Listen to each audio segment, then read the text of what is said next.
Good morning, everybody. It's your boy Richard. Today in this video, as you can probably see, I'm doing it outside right now. So I figured, um, I haven't really done videos outside that much, mainly because I've been doing it inside. But I figured, I will,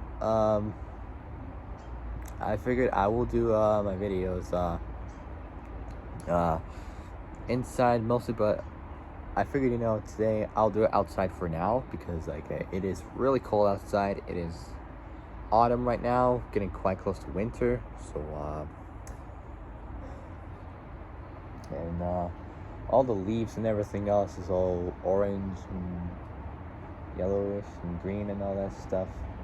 When I see all of it around, all the trees, it literally looks like I'm in Colorado, from Forza Horizon 1. From the first Horizon game from 2012. Yeah, because in Forza Horizon 12, it was based in Colorado. When I talked about the driving laws about that, I think it was like a week ago, maybe 2, I don't know, but God, it is freezing outside. See the smoke? That is how cold it is. I think it's because the air is dense or something. Well, not air, but I know fuel,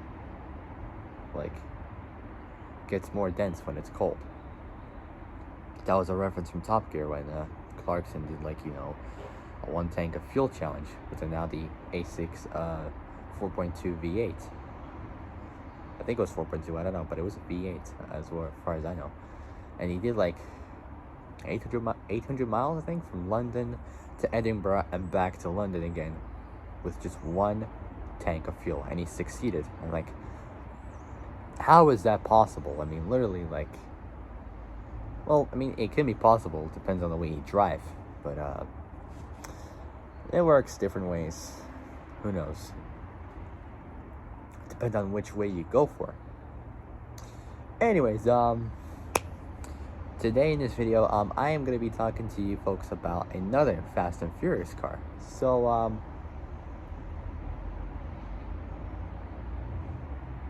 this one is kind of like a special one, almost.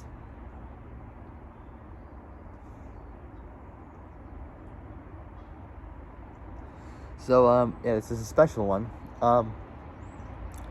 Today in this video, as you might have seen in my last video yesterday, I talked about Leon's, I think 1995 it was, if I'm not mistaken. Hold on, let me just check.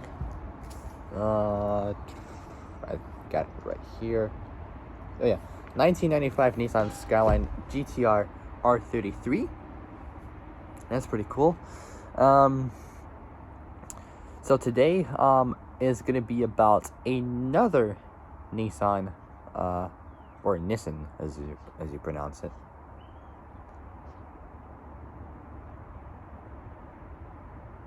So it's another one. A lot of you might be wondering which one. Some of you might think Sylvia. For those of you who are an S chassis fan, like I am, I'm also a huge fan of S chassis. S13s, S14s, and S15s. But for me, I would personally go with the S14 because it looks pretty cool, and also there's also the same one, which is called the kooky version because it has the different front end to it. It's kooky or something in Japan. It's not like cookie what you eat, but it's kooky, Kouki, kooky, or with the different front end of the S14s, I think it's a facelift or something. I can't really tell, but it's a little bit different, but the engine I think is the same, SR20 and all that stuff. I don't know, but I mean, I love SR20 engines, even DET single turbo SR20 engines, but as a as a Nissan enthusiast, as a JDM car guy, JDM car enthusiast, I'm always I love Nissans, But to me, I've always been personally like a huge fan of the Skylines, specifically the R34 GTRs and the GTTs, because they're RB engines, RB25s and RB26 engines, which you can convert into like single turbo, or if you just want to, keep it as standard, then twin turbo is the only option you can go for, which by far is like the best option. I mean, I love twin turbos, but with single turbo, it's a little bit lighter, like than not having like another turbo to it. Because if you remove one turbo from the car, you just keep a single turbo, and it'll be a little bit lighter than before. But it will make a difference in sound though, with the like the single turbo setup, which is cool. I mean, I love twin turbo and single turbo setups, which are just awesome. So if I were to get a car and make it a single turbo, what I would do is I would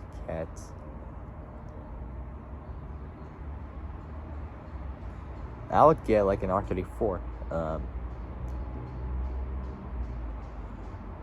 Specifically, I would get like a GTT, but I figured I rarely see those around the world.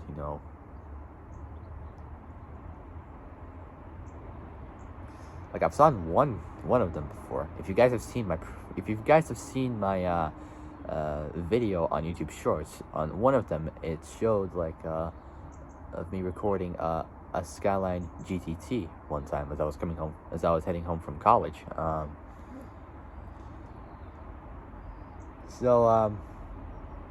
mean, I love GTRs and GTTs, but GTRs cost so much money. They're going up for like hundreds of grand, probably millions, because they're like both like rare cars, and they're like hard to find really. Like you would never even seen one in the real world. I mean, I have, but like only the GTT variant, not the GTR, but the GTT with the single turbo 2.5 liter RB25 DET engine, rear-wheel drive, 5-speed manual. Makes like almost the same power, like 280 horsepower, maybe a little bit less, who knows. But they're both cool. I mean, I would go with a GTR because of all-wheel drive twin turbos, an RB26 and a 6-speed manual. And I'll convert it to like a replica Fast and Furious vehicle, either Too Fast, Too Furious, or maybe Fast and Furious, the fourth one. Because that's the fourth movie, and it's part of the second trilogy of the franchise. So, I don't know, but I mean, other options I could go with, I would go with a Supra, maybe a Mark III or a Mark IV. Mark V, meanwhile, it is cool, but it's a little bit more modern, with like all the high tech and everything else. And it's basically a BMW underneath, because with the launch control, it's just terrible. With BMW launch controls, you just activate it, and afterwards you get wheel spin, and then you just go off, which is a disadvantage, because for launch control, cars these days don't even spin their wheels. And sometimes launch control can deactivate for like a couple seconds. You just activate it, and then you go with launch. You just like keep your foot on the brake, and you're basically, I'll show you a demonstration.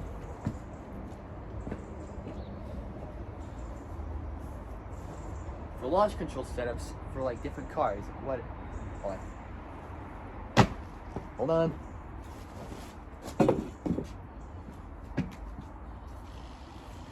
For launch control, basically what you do is, how it works is that for some cars, what you do is you put your left foot on the brake, your right foot on the gas or the throttle. If it's in first gear, then you're good. If it's a manual, or if it's a automatic, you build the revs up, and then the computer will sort it all out, and then afterwards you keep your foot pinned to the gas, and then afterwards you take your right foot off the brake, and it just goes. But sometimes it will deactivate it because it works for a few seconds and then it just cuts out. Whereas with an R35 GTR, it's got the best launch control system. What you do is basically just set like the gearbox into race mode and the suspension into race mode, and activate like the traction control, or just turn off the traction control just to get the launch control to activate. Just put in first gear. Here, left foot on the brake, right foot on the gas, build up the revs. Then afterwards, you take your left foot off the brake and poof, it just goes off like a rocket ship. And it will work with other cars. For some cars, like for example the 918 Spider, which is it has like the easiest launch control ever. What you do is just simply this: you just get your left foot on the brake fully down, and the same right foot on the gas fully down. Light goes green if you're doing like a drag race or something, and left foot off the brake, and off you go. That was like a reference from the Grand Tour from the very first season, from the very first episode, which is called the Holy Trinity. If you guys have seen it, it is really fantastic. I guarantee, I recommend you guys to see the Grand Tour from the first. Whoa! I recommend you guys to see the Grand Tour from the first season to the first episode. It shows the 918 Visac edition, the McLaren P1, and the LaFerrari. So I recommend you guys to see it. So it's really fun. You should definitely watch it. It is actually pretty cool. Out of those three cars, I would go with. Just they're gonna warm up with the back.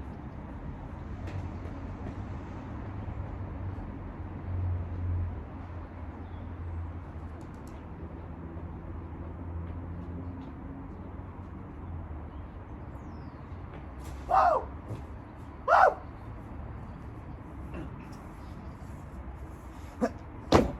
Whoa! Let's go. Woo! I can't even do it that well. Throat is completely dry.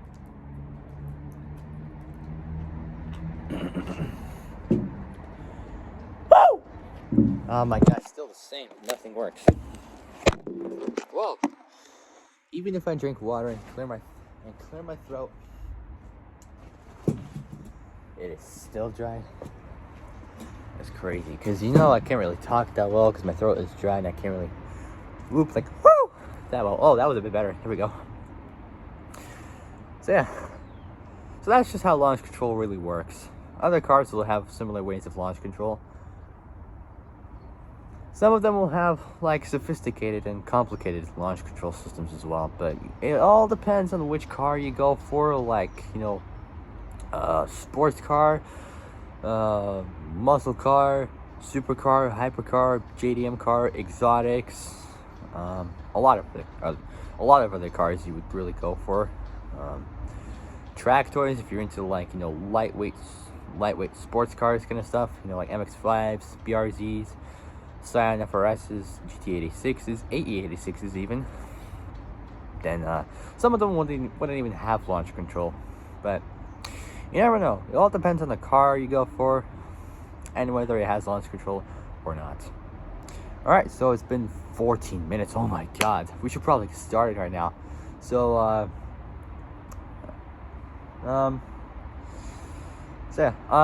so today in this video, I'm going to talk to you guys about another Fast and Furious car. So, in the last video, I talked about Leon's 1998, I think. Hold on, wait. No, not 1998, sorry.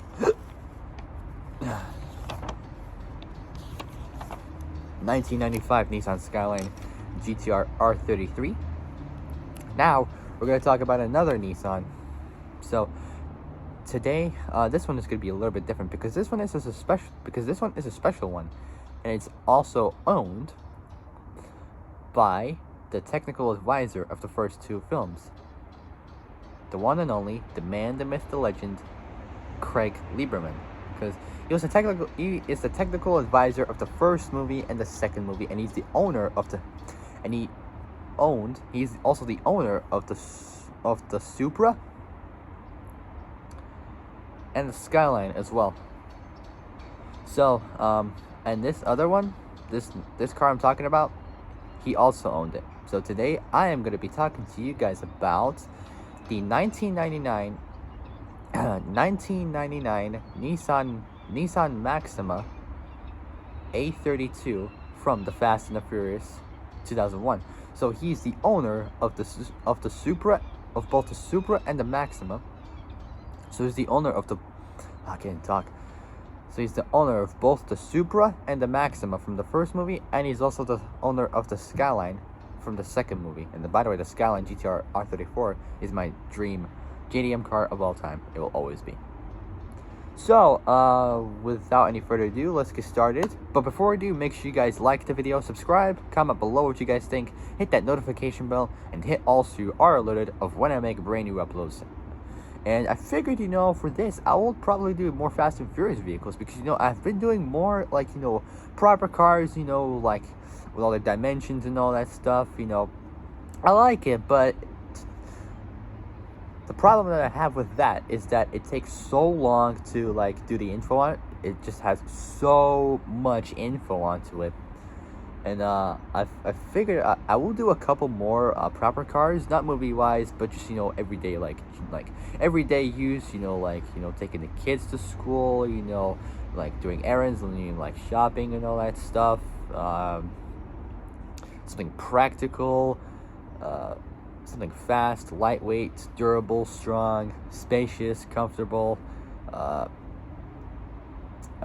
electronical, like it's got everything working, sat nav, which they don't really work that well from time to time.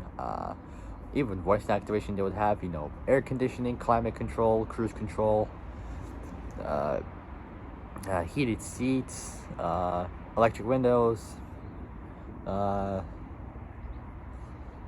traction control, stability control, possibly all-wheel drive or rear-wheel drive or front-wheel drive, depending on which car would really have those equipments. But oh well. So it's basically all safety stuff that like modern cars would have.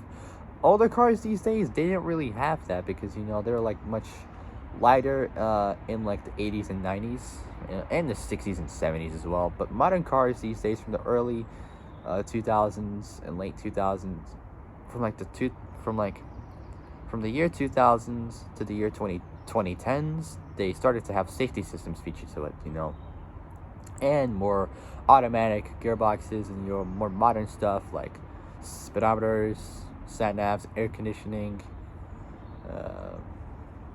climate control, cruise control, different driving modes, all that sort of stuff that you would really expect from a car. I mean, to me, like, I love modern cars, but I'm always into like the older generation cars, 80s, 90s, because they're just like much better, lighter, and like much cheaper as well to buy and even to insure. But it all depends on the car, the insurance group, and how much it would cost for all of that.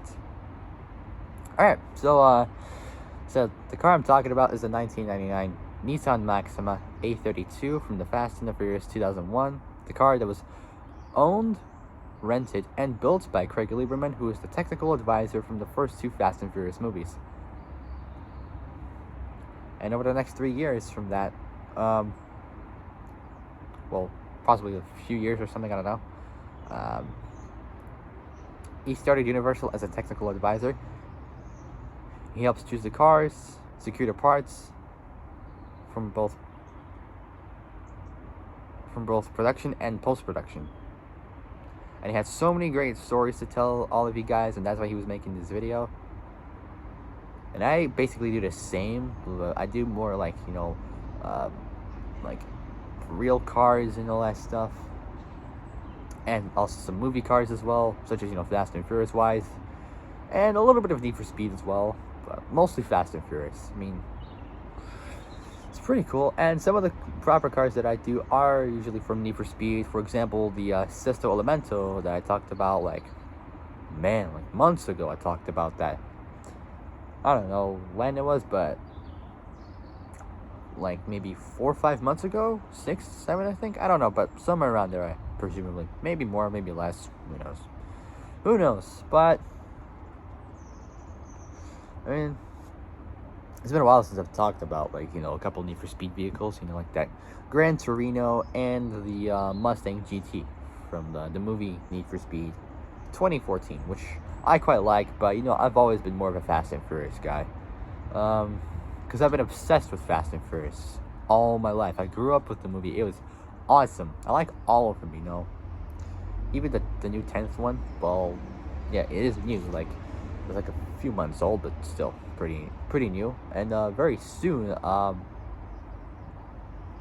there's gonna be Fast 11 coming out very soon, and possibly next year or the year after, presumably like 2024 or 2025. Fast 11 will be out, which might be called Fast X Part 2. Some rumors are saying it, but I think of it as Fast 11. And also, there's another one coming out, and that one will be the last one. And hopefully for the next one that's going to be coming out very soon, we hope to see Brian O'Connor there in action, because we've seen him in the 10th one. I'm just glad he's returned, but we saw him in the in just only a little bit of the start of the movie in like Brazil, where they're taking the vaults, and we saw Dante Reyes, played by Jason Momoa, who was also in Aquaman as well. Pretty cool. That's pretty cool. And you only saw them in flashback features, but Brian is mentioned in the entire movie. Where Dom says a cop and a street racer.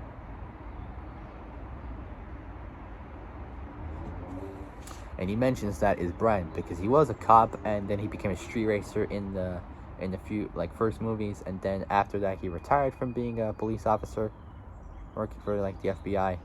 He retired from being a cop, and he became like a family member and also a brother as well, which is pretty cool. Alright, so it's been over 20 minutes, so usually I would end the video, but I was busy talking about launch control and all that sort of stuff and Fast and Furious, so sorry if I'm taking so long. I should probably get started right now. So without any further ado, before we start, like the video, subscribe, comment below what you guys think, hit that notification bell, and hit all so you're alerted when I make new uploads. And comment down below what else you guys want me to do for Fast and Furious, or any cars in general. Something fast, something cool. But we'll find out. I'll find out what I can do, and I'll see what other options I can go for from there. All right. With that being said, let's get started. So here we go. The 1999 Nissan Maxima A32 from the Fast and the Furious 2001, and as always, we're doing overview. Here we go. So the manufacturer is by NMC, which stands for Nissan Motor Company. The make is Nissan, obviously. The model is a Maxima A32. The production years from 1994 to 1999. The model status is discontinued. The body and chassis next. So the body and chassis next. The class is midsize. The body style is a 4-door sedan or 4-door saloon. The body mods include a still-in body kit and Velside rear wing. The wheels are TSW trophy wheel, TSW trophy rims, and paint color is blue. And I'll get to that specific color. So I'll get to that. There we go. I'll get to that specific color in a little bit because that color is from one of my favorite all-time American supercars. You probably know this one, but some of you might not. I'll get to that in a little bit. So paint color is blue. Now the character information is next. The driver is Vince, played by Matt Stuhls. So Vince, played by Matt Stuhls. I still can't pronounce his name, but it's spelled SCHULZE. Matt Stuhls, I think. I got no idea, but he was also featured in the 5th installment. And even the intro, credits scene of Furious 6 he was also in. Uses for general driving. The status is unknown, presumably both survived and sold. Who knows? And the films is from the Fast and the Furious 2001. The 1999 Nissan Maxima was owned and driven by Vince, played by Matt Stules, I still can't pronounce his name, in the Fast and the Furious 2001. Yeah, 2001. It's been like a long time since I've seen the first movie. Alright, so history is first. So here we go. The Fast and the Furious 2001. So history is first, here we go. The Fast and the Furious 2001. Let's get the show on the road, burning some rubber. The car is first seen when Vince, played by Matt Stules, still can't pronounce it, Letty Ortiz, played by Michelle Rodriguez, Leon, played by Johnny Strong. The character who drove the A32, which I talked about yesterday, which is pretty damn cool. So Leon, played by Johnny Strong, and Jesse, played by Chad Lindbergh. So Chad Lindbergh arrive at the Toretto's market, and Brian, played by Paul Walker, may rest in peace, and Vince, played by Matt Stules, fight. It's later seen parked outside the Toretto's house on the night of the street race, and the next day, Vince arrives for lunch and quickly leaves after seeing Brian is also there. Vince drives the car to Race Wars, and then uses it to transport both him and Dom to the location of the Honda Civics, also known as the High Civics. And it's never seen again. Its future after the film is unknown, but it could have presumably been picked up by Vince. We'll never know. We got no idea. Next up, we got specifications, because this one has got some pretty cool upgrades to it. Even considering this is Craig's car, Craig Lieberman's car, who's the technical advisor for the first two films. It's got some pretty sweet upgrades to it. So let's start off with the engine specs. So specifications is next. First off, engine specs. Here we go. So it has a 3-liter VQ30DE V6. I was gonna say V8, but I'm obsessed with more American muscle cars these days. So it has a 3-liter VQ30DE V6. Used to be naturally aspirated, but it's even got a Stillen Vortec supercharger kit. So a Stillen Vortec supercharger kit, Stillen downpipe, Stillen custom exhaust, Stillen air intake, Stillen fuel, Stillen FMU or fuel management unit, which has included a boost sensitive fuel pressure regulator, NGK iridium spark plugs, a Hose Techniques silicone hose kit from Hose Techniques themselves. Next up, we got the styling. So now, as I mentioned, the color, it's got a pretty cool, it's from a really cool car. So let's talk about the styling. The car was painted in Dodge Viper GTS metallic blue paint. So it has Dodge Viper GTS metallic blue paint, and that is also my favorite car in the world. It is literally the best. So a Dodge Viper GTS metallic blue paint, Sir Michael's reverse punched hood livery system. So Sir Michael's reverse punched hood livery system. Still in full urethane body kit, custom reverse mounted hood, HKS cup holder mounted boost gauge, custom blue suede seating accents, Taurus Sport blue carbon fiber dash overlays, and neon lighting accents. For the tires, wheels, brakes, and suspension, we've got Stillen/AP Racing 14-inch brakes for the front, and Stillen cross-drilled rotors for the rear, Stillen sway bars, Stillen strut tire support, Stillen struts and shocks, Eibach Pro Kit springs,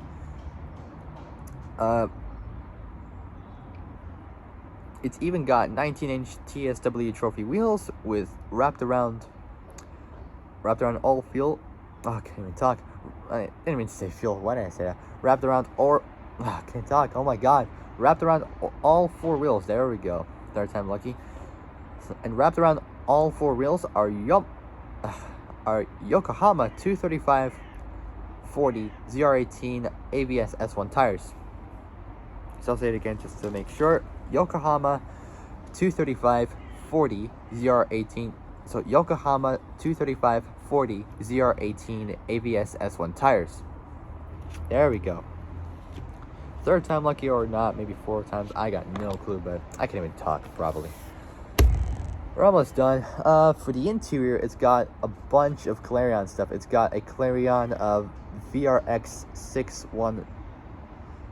So it's got a Clarion VRX 610 in-AM FM CD controller with 6.4 inch LCD TV.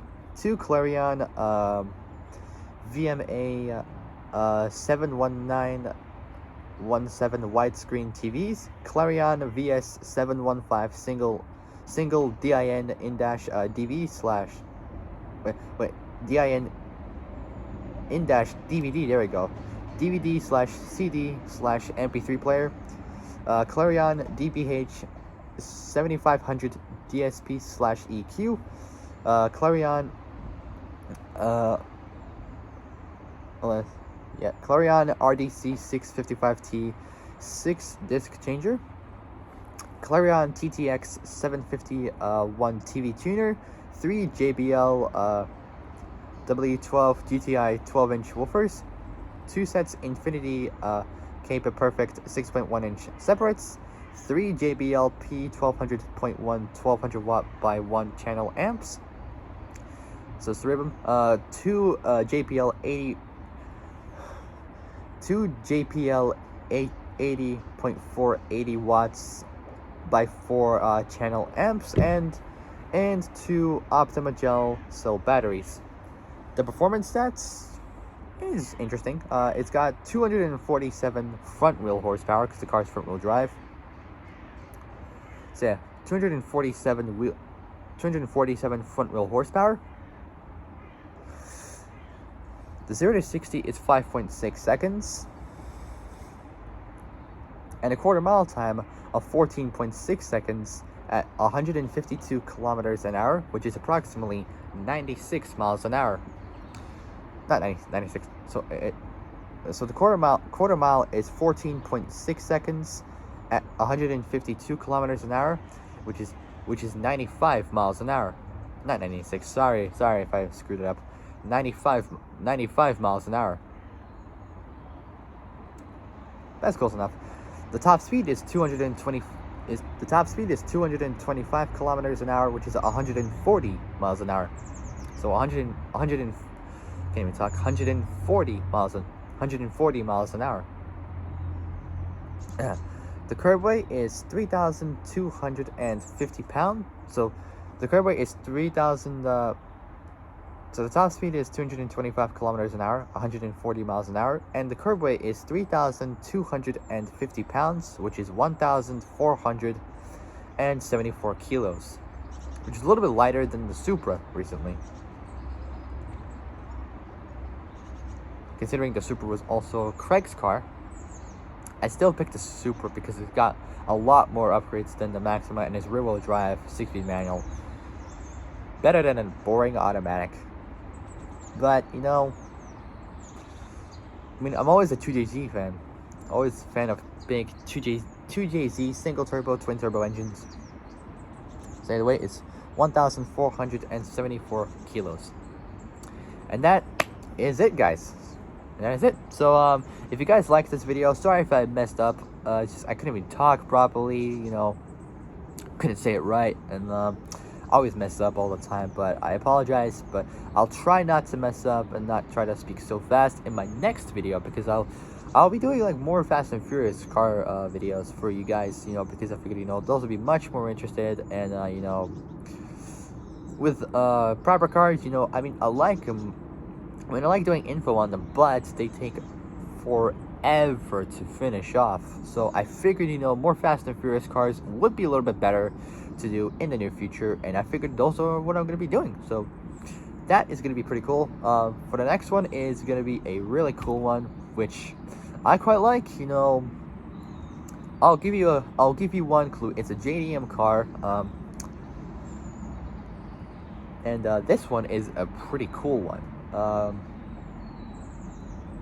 But I'll give you guys another hint, another clue. It is used in the four-way, I call it the four-way drag race in the first film against Dom in his RX-7, Danny Yamato, played by RJ De Vera, who